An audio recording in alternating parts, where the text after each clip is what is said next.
Sí, el 25 de mayo, en la historia oficial, la trata como una auténtica revolución, eh, porque plantea que hubo cambios a nivel materiales o estructurales, pero desde mi punto de vista fue un proceso emancipatorio que condujo o que terminó en lo que después se llamó la independencia en 1816. Pero desde mi punto de vista no podría definirse como una auténtica revolución. ¿Por qué se cae en algunos estereotipos, podríamos decir, de la Revolución de Mayo en los actos? Primero porque creo que hay toda una corriente historiográfica que planteó que fue una revolución, ¿no? Entonces quedó esto instalado en los actos escolares y en la escuela en general como la idea de la revolución, que es una idea fuerte y potente para definir un acto y una efeméride. Pero, y bueno, nosotros los docentes somos a veces transmisores de estas ideas y tal vez no hemos cuestionado, no hemos hecho una mirada crítica a ese momento histórico y al concepto impuesto. Ujú. ¿Qué es lo que deberíamos replantear o qué es, mejor dicho, lo que le deberíamos transmitir a nuestros niñes, a nuestros niños, a nuestras niñas sobre esta fecha patria? Primero que en ese acontecimiento histórico que podríamos decir que empezó con las invasiones inglesas y que desemboca en la plaza el 25 de mayo de 1810, no estuvo toda la sociedad del Río de la Plata representada. En segundo término, o sea, ¿por qué? Porque no estaba el indio, no estaba el negro, estaban escondidos y justamente son representados con niños pintados la cara y vendiendo, no sé, como vendedores ambulantes, y yo me imagino que en ese contexto esa población estaba invisibilizada, marginada y obviamente en condiciones de extrema pobreza. Eso por un lado. Por otro lado, también me parece que hubo dos acontecimientos fuertes que sí fueron verdaderas revoluciones de América Latina. Una, la primera, la revolución haitiana en 1805, y que está, digamos, fue borrada de la historia mundial, digamos.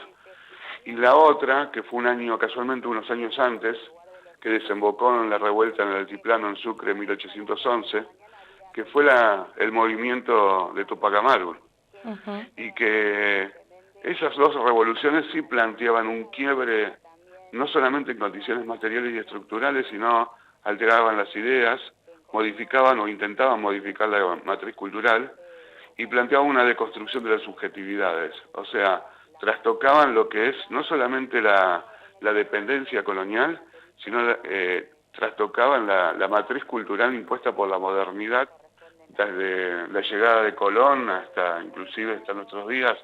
Seguimos digamos, sujetos y atados a ese proceso colonial, ¿no? Ujú. Hablabas de actores sociales que han sido invisibilizados, ¿no? En la historia oficial. ¿Qué pasa con las mujeres en lo que tiene que ver con el 25 de mayo de 1810? Bueno, las mujeres tampoco existen. Justamente esto tiene que ver con toda la idea de la modernidad, ¿no? La modernidad construye el concepto de raza. Hay razas superiores e inferiores. Ya sabemos que los negros estarían abajo de todo y en un escalón anterior los indios. Y la mujer, obviamente, en un estadio superior, prácticamente invisible, inclusive en los estratos altos. Fíjate que en la historia del proceso de emancipación, la única mujer que aparece es Mariquita Sánchez de Thompson, como la que interpreta el himno, ¿no? La que pone Dice, la casa, la que diríamos. pone la casa, obviamente, pero también hubo otras mujeres que han luchado. Bueno, una de las más conocidas es Juana Zurroy en los últimos años, que se la ha rescatado en la historia. Pero prácticamente las mujeres, justamente habría que hacer un trabajo, yo creo que debe haber trabajo de visibilizar a las mujeres en ese proceso, ¿no? ¿Qué Ujú. hacían, dónde estaban las mujeres en el proceso revolucionario o, digamos, de emancipación en ese periodo de la historia, de nuestra historia. Claro, cuando hablamos, Diego, de la primera junta, pareciera que hay figuras más importantes que otras, ¿no? O por lo menos las que más se nombraban cuando íbamos a la escuela: Cornelio Saavedra, Juan José Paso, Mariano Moreno. ¿Crees que hay otros actores también dentro de esa primera junta que no lograron trascender en la historia argentina como merecían?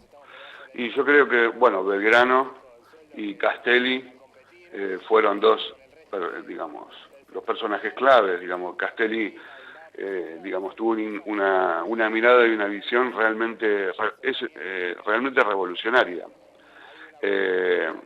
Lo mismo que Belgrano. A esto voy, ¿no? En 10 años no quedó nadie con auténticas ideas revolucionarias que podrían, aunque son una idea trasladada de Europa, de la Revolución Francesa, pero del ala más radicalizada, como los jacobinos. Estamos hablando de Moreno, de Castelli, de Belgrano, de Monteagudo, ¿sí? O sea, hay una serie de actores que fueron desapareciendo en la historia y que fueron puestos en una situación marginal. Belgrano como el creador de la bandera, Castelli desaparecido del escenario político, también que murió, entre comillas, digo, en 1812, Moreno en 1811, al poco tiempo de lo que fue la Semana de Mayo. Monteagudo fue trasladado al norte, digamos, a lo que fue la zona de Bolivia, y quedó olvidado y relegado. Y otro fue San Martín, ¿no? Que se lo sacaron de encima muy rápido con la campaña de cruce de los Andes, y después prácticamente no pudo volver al territorio, lo que sería luego el territorio argentino. Era gente que molestaba en ese momento. Exactamente, eran los verdaderos subversivos que iban a construir otro tipo de historia y tal vez desencadenada en otro tipo de Estado, y bueno, lo que se construyó fue lo que tenemos hoy en día, que es parte de esa herencia, ya que estamos muy de moda hablar de herencia. Esa es la verdadera herencia de la construcción de nuestro Estado Nacional, ¿no? O sea, son las raíces.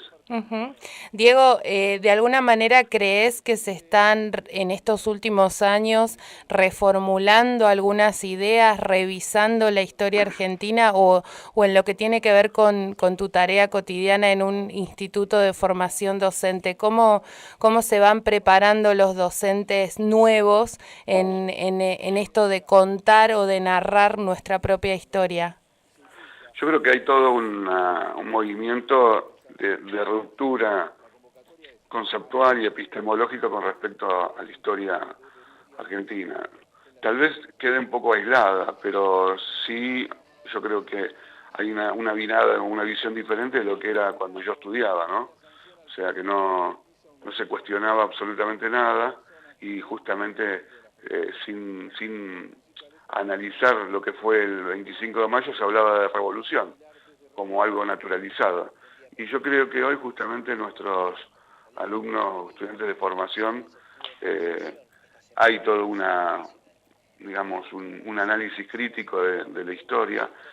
Tal vez sea molesto a veces los discursos o los análisis o las propuestas, y tal vez muchos queden, digamos, luchando contra molinos, pero justamente esa es la intención, ¿no? O sea, romper estructuras naturalizadas, paradigmas impuestos, miradas simples y lineales. Totalmente.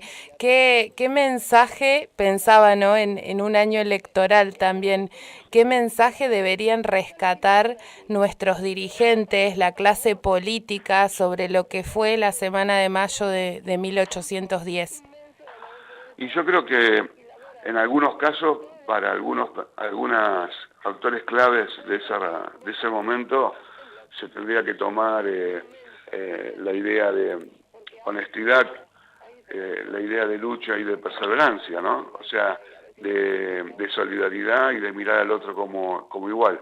Pero yo creo que, como en todo contexto político, porque ese fue un contexto más, hay múltiple cantidad de ideas, hay una heterogeneidad de ideas, Y yo creo que muchos de nuestros políticos hoy en día toman parte de esas ideas de la revolución, pero toman justamente el posicionamiento egoísta que tuvieron muchos cuando planteaban continuar con la idea de seguir dependiendo de la corona española para no perder los beneficios económicos, o que otros a través del contrabando se beneficiaban, digamos, con el dinero, con los metales preciosos que provenían de la mina de Potosí en Bolivia, y que no lo reconocían.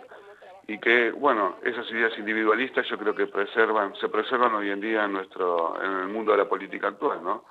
Y creo que también en la sociedad, porque yo acá voy a hacer una crítica más profunda. Sectores sociales de la ciudad de Buenos Aires no han hecho nunca una mirada crítica de cómo se construyó Buenos Aires y cuál es la génesis del capital de Buenos Aires. Y la génesis de la construcción de Buenos Aires tiene que ver con la explotación del aborigen en la mina de Potosí. No hay otra, porque justamente el circuito de los metales iba para un lado para Lima y para otro lado para el Río de la Plata. Y el Río de la Plata venía en forma clandestina, justamente, y en forma clandestina también se llevaba a cabo el contrabando con productos ingleses. Y ese fue el origen de la ciudad de Buenos Aires, que en su momento, en 1810, al lado de ciudades como Salta o como Tucumán, Buenos Aires es una simple aldea, si ponemos en comparación con el crecimiento demográfico que tuvieron las ciudades del norte, históricamente. Sí. Y hoy eso no se lo reconoce, es más, se niega al aborigen, se niega al boliviano, se niega al pobre, se niega a todo el mundo. Parece ser que Buenos Aires, la famosa Reina del Plata, creció como si fuese, no sé, una burbuja de plata, sin haber explotado a esta población marginal que se venía explotando desde 300 años para atrás en las minas de Potosí, que muchos entraban, como dice Galeano, muchos entraban y no salían, y murieron más de 8.000 personas dentro de los socavones de Potosí. Muchas deudas, ¿no? Todavía y análisis e investigaciones pendientes que tenemos como sociedad. Fundamentalmente pensaba, mientras te escuchaba, tenemos que dejar un poco las mezquindades y las individualidades de lado, ¿no? Y por supuesto. Mirá, voy a tomar unas palabras de Bourdieu, ¿no? Bourdieu habla de lo impensable, ¿sí? Lo impensable es pensar que el pobre también construyó una historia, que el indio también construyó una historia. ¿Por qué se plantea que eso es impensable? Porque si se piensa en eso, se empieza a romper los patrones coloniales. Entonces, no hay que pensar en eso, hay que desarticular la historia, o mejor dicho, no hay que construir una historia distinta, una historia crítica, para que, se mantengan las problemáticas, los conceptos, los métodos y las técnicas existentes al día de hoy. O sea, justamente que no haya otras herramientas que puedan pensar lo impensable. Muy ¿sí? bien. Entonces, me parece que viene por ahí. Y justamente lo que hay que pensar, que lo impensable es pensable. Perfecto, Para entonces empezar a romper esa lógica de invisibilidad. nos quedamos con ese mensaje, empezar a pensar lo impensable, ¿no? Lo que no hemos tenido en cuenta, empezar a ponerlo en juego como para seguir reflexionando todos juntos.